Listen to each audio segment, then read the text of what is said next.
자, 그럼 명예와 수치에 대해서 제가 아까 조금 말씀드렸습니다만은 그 당시 사람들이 중요하게 생각했던 그 명예 문제에 있어서 이렇게 명예를 획득하기 위해서 상대방을 누르거나 하는 경우가 많았고, 그래서 질문하는 경우가 많습니다. 특히 명예를 획득하기 위한 질문은 반드시 공공연한 자리에서 해야 됩니다. 그리고 많은 증인이 있어야 되고, 공적인 자리에서 명예에 도전을 받으면은 반드시 응답을 해가지고 이제 해야 되는데, 그 응답하는 테크닉이 아주 여러 가지가 있습니다. 우리가 여기서 거기까지는 살피기가 좀 어렵고요. 일단 이 율법사가 다시 수세에 몰렸기 때문에, 자기를 의롭게 보이기 위해서 율법사가 다시 질문하는 것이 수세에 몰렸기 때문에 명예회복을 위해서 다시 질문했다고 볼 수 있습니다. 그러나 그 명예회복은 단순히 말싸움에서만 이기려고 하는 것이 아니고 다른 의미도 좀 있는 것 같아요. 그거는 조금 이따가 좀 살펴보도록 하겠습니다. 그 두 데나리온이라 그러면 우리가 그냥 이틀분의 일당이다 그냥 이렇게 생각하면 쉬운데, 그 여관에 두 데나리온 뒀다는 건 얼마 정도일까요? 그런 것들이 참 궁금한데 학자들이 이렇게 많이 많이 쓰시지 않는 것 같아요. 근데 다행히 어떤 분이, 제가 여기다가는 각주를 안 달아가지고 저도 지금 기억 못합니다만은 연구해서 자료를 주셨는데, 여관에서 숙식을 할 경우에 두 데나리온이면 2주간 정도 쓸 수 있는 거랍니다. 자고 먹고 이런 것 쭉 하면서. 여관비는 당시에 굉장히 쌌다 그래요. 여관이라고 하는 것이 좀 비천한 곳이기 때문에요.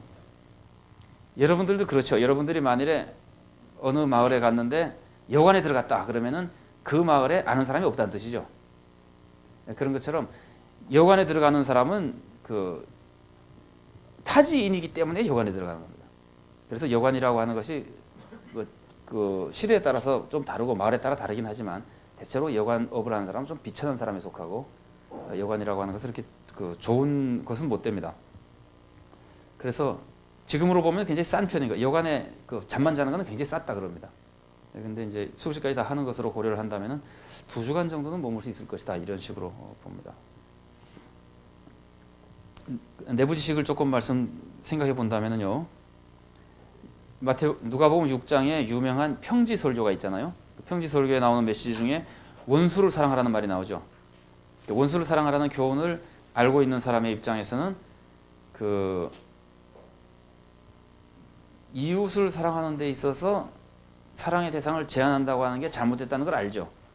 원수를 사랑하라는 교훈을 알고 있는 사람은, 선한 사마리아인이 이웃을 사랑하라 그러는데 이웃이 누굽니까 하고 물어보면 금방 이 질문이 좀 이상하다 하고 하는 걸 느낄 수 있게 되는 겁니다. 왜냐하면 이웃사랑이라고 하는 건 원래 원수까지 사랑하는 건데, 이 사마리아인은 지금 율법사는 제한하고 있잖아요. 누구까지 사랑해야 되느냐. 그래서 그것을 이제 짐작할 수 있게 만들어 주고, 또 사마리아인이 하는 행동 속에서는 그 원수 사랑의 모습을 느낄 수 있게끔 만들어 줍니다. 그 적대 관계를 알기 때문에.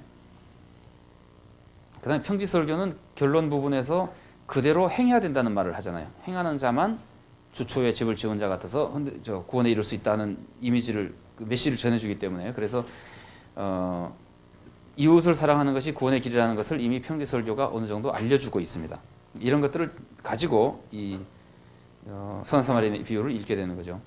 그러니까 아까 말씀드린 대로 사마리아인에 대한 제자들의 그 적대감이나 멸시하는 모습이 있었는데, 예수님께서 그것을 막아주고 꾸짖고 있는 모습이나, 이거는 사마리아인과 유대인의 적대 관계도 보여주고, 예수님은 어떤 식으로 사마리아인을 대하는가 하는 것들을 미리 보여줌으로써 이 비유를 이해하는 데 도움이 되게끔 해줍니다.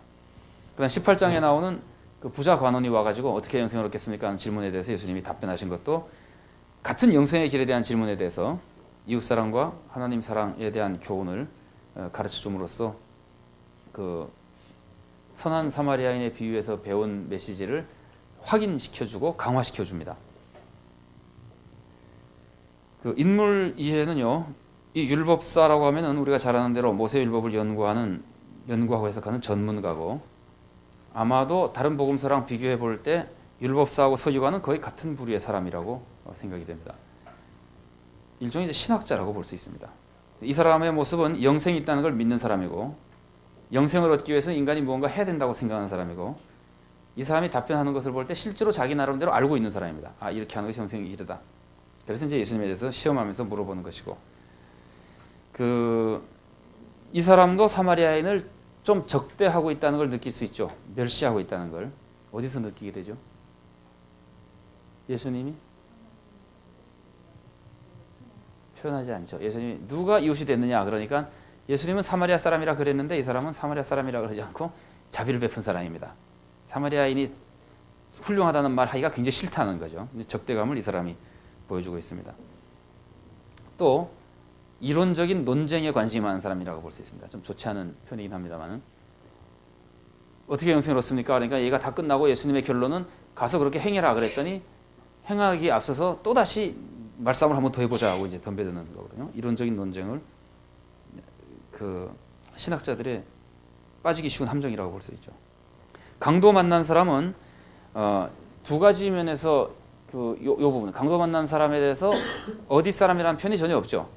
강도 만난 사람이 유대인이 사마리아인이라는 정체를 쓰지 않았다고 하는 것이 두 가지 각도에서 메시지가 있다고 볼 수 있는데요. 한 가지는 정체가 불분명하다고 하는 것은 이웃 사랑의 대상은 누구라도 해야 된다. 모든 사람에게 열려 있어야 된다는 것을 보여준다고 볼 수 있고요. 그럼에도 불구하고 독자가 이 글을 읽을 때 다른 사람들에 대해서는 예수님께서 얘기하지 않다가 하필이면 이 사람은 사마리아인이라고 한 사람을 딱 명시했잖아요. 그랬다면 명시하지 않은 사람은 어떤 사람이냐 하는 거에 대해서 사람들이 생각을 해보게 되거든요.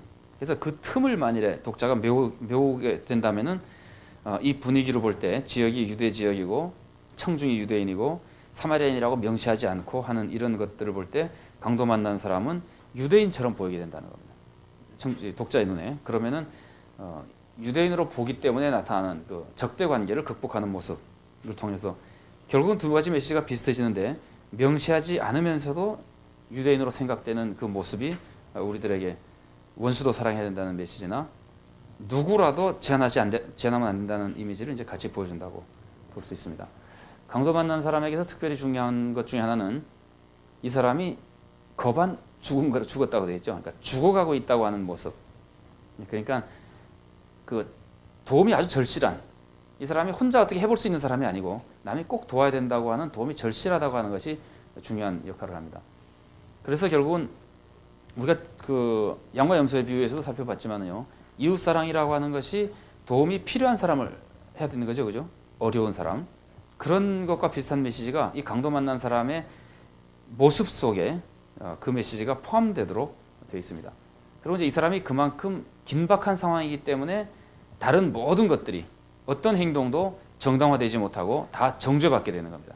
이렇게 도움이 필요한 사람을 두고 딴짓한 것은 어떠한 이유로도 정당화될 수 없다. 그래서 이 사람의 그 어려운 모습이 비유를 이해하는데 스토리가 전개되는 데는 중요한 모습이라고 볼 수 있습니다. 제사장의 모습은 아까도 제가 말씀드린 대로 제사를 집례하는 일이나 가르치는 데 많이 쓰고 있고 지금 분위기로 보면은 종교의식에 참여하다가 내려온 사람일 가능성이 제일 많고 분위기가. 근데 한 가지 조금 우습다 그럴까요? 제사장이 그냥 지나갔잖아요. 그러면은 청중이 어떻게 생각할 것 같아요? 제사장이 내려오다가 보고 피해 지나갔다. 그럼 청중이 그럴 수가 있을까? 막 그러지 않고요.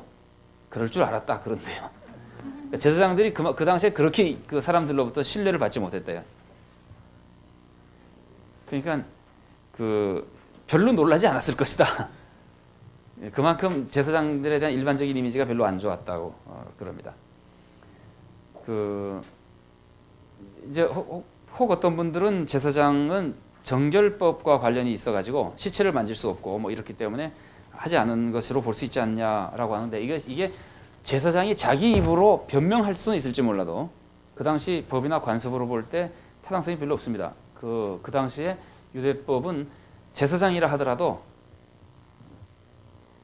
다시 말하면 장사해 줄 사람이 없는 시체를 만나면 제사장도 장사를 해주는 것이 옳은 일이라고 그 당시 관습으로 되어 있었답니다. 그러니까 정결법으로는 변명도 되지 않을 뿐만 아니라 옳은 일이 옳게 해석할 수 있는 방법이 없고요.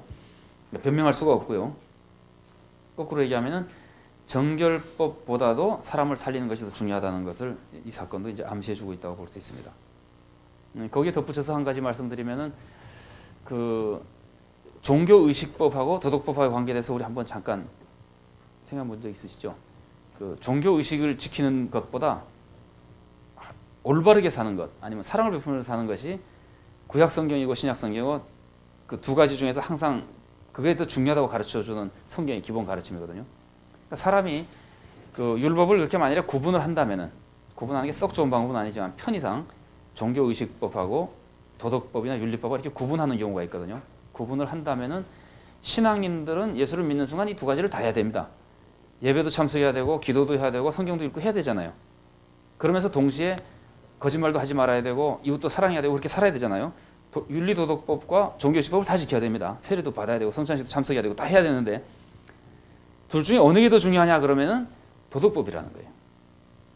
이 사건도 그걸 보여주지만은요, 도덕법이 더 중요하다고 하는 것은 뭐 구약 성경에서 계속해서 얘기했던 것이고 예수님마저도 마태복음 23장 23절에서 제가 한두 번 말씀드렸던 것 같은데요. 뭐 너희가 뭐 채소와 회양과 뭐 근체제 순서는 틀린지 모르겠습니다. 박하와 뭐 이렇게 11조는 드리지만 율법에 더 중한 바 의와 인과 신은 버렸도다. 그러면서 율법에 더 중한 것은 이거라고 가르치거든요. 아모스나 호세아나 예레미야나 뭐 이런 사람들은 말할 것도 없고요. 사무엘도 순종이 제사보다 낫다고 하는 것들이 다 그거거든요. 나는 제사보다 인애를 원한다고 하는 것도 그거고, 아모스가 제사하고 뭐고 다 집어치워라. 오히려 나가서 공법을 물같이 뭐 정의를 하수같이 흘릴 줄 아는 다 그런 뜻이거든요. 근데 그런 정신에서 이것도 정결법이나 이런 것보다 이웃을 사랑하는 하나님 원하시는 삶이 더 중요하다고 하는 것을 그 안에 내포하고 있습니다. 사마리아인은 그 제사장과 대조해서 사마리아인은 강도를 맞는 사람에게 자비를 베풀 것으로 기대되지 않는 사람입니다. 유대인들이 볼 때, 유대인들이 들을 때 사마리아인이 나타났다 그러면은 사마리아인이야 뭘 하겠냐, 이제 이런 기분이 드는 사람이에요. 그만큼 멸시받던 사람이거든요. 그런데 이제 사마리아인이 나타나서 오히려 철저하게 사랑의 모습을 아까 우리가 살펴본 대로 보여주고 심지어 경비까지도, 나중 경비까지 다 갚겠다.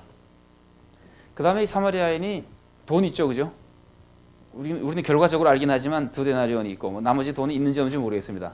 장사하기 위해서 그냥 가지고 가는 것인지, 어차피 올 때 갚아주겠다고 하는 거면 물건이 있든지 돈이 있든지 뭔가 있는 거죠. 거기다가 짐승도 있고 그러면은 강도들이 굉장히 좋은 표적이 되는 거죠. 그렇게 놓고 보면은 그럼에도 불구하고 이 사마리아인이 가서 거기서 이제 어른거리면서 그걸 다 돌봐주고 있었다고 하는 것은 위험을 감수했다라고 예를 들면 볼 수 있습니다. 그 다음에 사마리아인이 여관 주인 보고 돌봐줘라, 돈이 더 들면 내가 올 때 갚겠다 그러면은 그 분위기로 여관 주인이 하겠어요, 안 하겠어요? 만일에 이 사람이 계속해서 2데나리온 다 쓰고도 모자라면은 여관 주인이 쫓아내겠습니까? 계속해서 돌봐주겠습니까? 분위기가 돌봐줄 것 같죠? 사마리아인이 자신만만하게 얘기하는 거 보면은. 이거는 거꾸로 얘기하면은 이 사마리아인이 최소한 여관 주인에게는 신용 있는 사람이다. 이런 그 인격적으로 그런 그 신뢰감이 가는 사람이라는 이미지를 우리들에게 알려줍니다.